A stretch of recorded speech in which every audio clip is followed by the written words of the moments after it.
I am 27 years old, and I work as a freelance graphic designer from my parents' house in suburban Connecticut. For 2 years, I have been quietly contributing to household expenses, thinking I was doing the right thing. But one Tuesday evening at dinner, everything shattered. My dad looked across the table and said, "Starting next month, you'll pay rent if you want to stay here." Before I could process those words, my mom added with a cold smile, "Maybe it'll teach you some respect." I sat frozen, my fork halfway to my mouth, while my younger sister Emma stared down at her plate. Before I continue with what happened next, I would love to know where you are watching from. Drop a comment below and hit that like button if you have ever felt undervalued by the people closest to you. And subscribe, because what I did next changed everything. Now let me take you back to how this all started. I graduated from the University of Hartford 4 years ago with a degree in digital media. Right after graduation, I started freelancing, building my client base, slowly but steadily. My work involves creating logos, designing websites, developing social media graphics, and putting together complete branding packages for small businesses. My office is a converted garage space with a professional setup, dual monitors, a drawing tablet, and equipment I purchased entirely with my own money. My typical workday starts at 7 a.m. and runs until 6 p.m., sometimes later when deadlines approach. My monthly income ranges between $3,500 and $5,000. I am not wealthy, but I am stable. For the past 2 years, I have been paying for my own car insurance, my phone bill, all my groceries, and I have been contributing $300 every month for utilities, without my parents ever asking for it. Since graduation, I have never once asked them for money. 6 months ago, family dinners were actually pleasant. My dad, Robert, worked as a factory supervisor for 30 years before retiring recently. My mom, Patricia, was an administrative assistant at the local elementary school until she retired last year. My sister Emma is 22 and works at a retail store in the mall, still figuring out her career path. I genuinely thought I had a good relationship with my parents. They seemed proud when I landed my first major client, a local restaurant chain that needed a complete rebrand. My dad even bragged to the neighbors, saying, "My son is a designer, works with computers." We had a Sunday family dinner tradition, and I always showed up, always helped with the dishes afterward. Everything felt normal, comfortable, safe. Then about 3 months ago, something shifted. The change was subtle at first. My dad started making offhand comments like, "Still working from home, huh?" My mom would sigh dramatically when she walked past my office, muttering, "Must be nice, not having a real schedule." I brushed these comments off initially, assuming they were just joking around, but the remarks became more frequent and increasingly pointed. My dad began comparing me to the neighbor's son who became an electrician. "Now that is a real trade," he would say. "Real work." My mom started referring to my career as playing on the computer. During a family gathering, my dad told our relatives, "Otto is still living at home, doing his computer thing." The emphasis he placed on the word still felt like a knife sliding between my ribs. One night, Emma pulled me aside in the hallway. "I do not know why they are being like this," she whispered. "You are doing fine. Better than fine, actually." I appreciated her support, but I had no answers for her. I started eating dinner in my office more often, avoiding the dining room and the conversations that came with it. The tension in the house grew thicker with each passing week, heavy and suffocating. One morning, I was working on an urgent deadline for a major client who had a board presentation the next day. My mom barged into my office without knocking. "Can you go to the grocery store?" she asked. I glanced at my computer screen, then at the clock. "I am working right now." "Can it wait about 2 hours?" Her face hardened. "Working," she said with a laugh. "You are just sitting there. It takes real workers, 2 hours, to earn what you do clicking buttons." The words hit me in the gut, but I kept my voice steady. "I have a deadline. A client is counting on me." She left in a huff, slamming the door hard enough to rattle the picture frames on my wall. That evening at dinner, my dad made a pointed comment. "Your mother had to do everything herself today because someone was too busy with his computer." I tried to explain about the client presentation, about the importance of the deadline. My dad waved his hand dismissively. A real job does not give you that luxury. Emma jumped to my defense. Daddy works really hard. You have no idea what his job actually involves. My dad turned to her with a stern look. Do not defend laziness, Emma. The word stung. Laziness. I had spent 9 hours that day, perfecting designs, communicating with clients, revising mock-ups. But in his eyes, I was lazy. The following Tuesday, I came home with groceries for the entire family. I had spent $83 on items everyone needed. As I unpacked the bags in the kitchen, I overheard my parents talking in the living room. Their voices carried through the house. I am tired of having dead weight in this house, my dad said. My hand stopped moving. He is 27, my mom replied. My brother was married with his own house by that age. My dad continued. All he does is play on that computer. Meanwhile, we paid for his college, gave him a roof over his head, and what do we get? My mom's response came quickly. Disrespect. He acts like he is doing us a favor by being here. I stood frozen in the kitchen, a grocery bag still in my hand, a can of soup slipping through my fingers. I caught it just before it hit the tile floor. They had no idea. I could hear every word. That phrase, dead weight, felt like acid burning through my chest. I had been contributing, financially.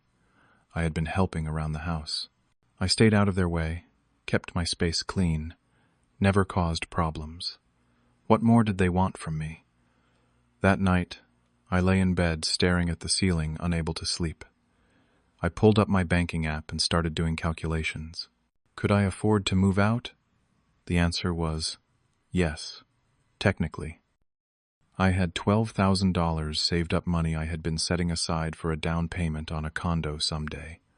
Moving out would require first month's rent, last month's rent, security deposit, and furniture. But staying here in this house, where I was viewed as dead weight, felt more expensive than any rent I could ever pay. Over the following days, I started browsing apartment listings during my lunch breaks. I kept my search private, saying nothing to anyone. Meanwhile, my parents continued their campaign of subtle cruelty. My dad criticized my clothing choices, asking sweatpants at 2 in the afternoon. Must be nice.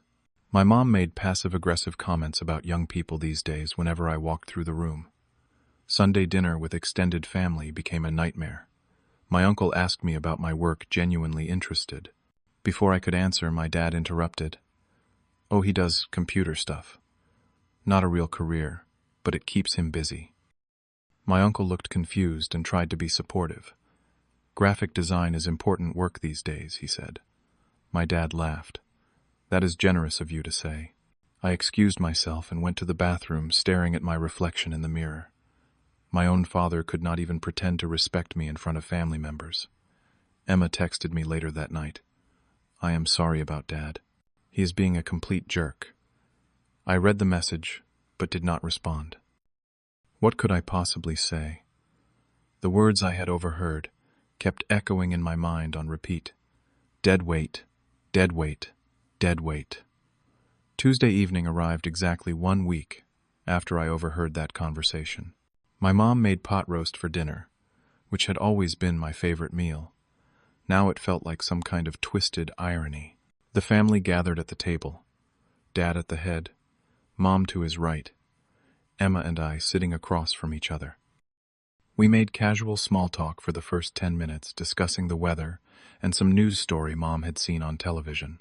Then my dad cleared his throat in that specific way he always did before making what he considered important announcements. Otto, your mother and I have been discussing your situation. My fork stopped halfway to my mouth. I set it down carefully on my plate. He continued, You are 27 now. Starting next month, if you want to stay here, you will pay rent. $800 monthly. $800. I knew the rental market in our area.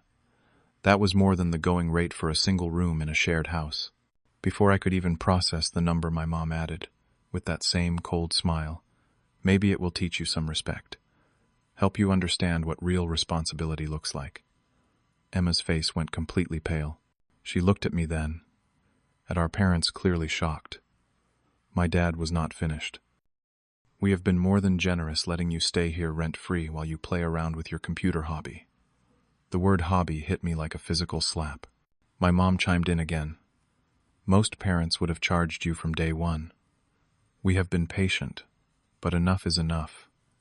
I looked at both of them, really looked at them, and saw strangers sitting across from me.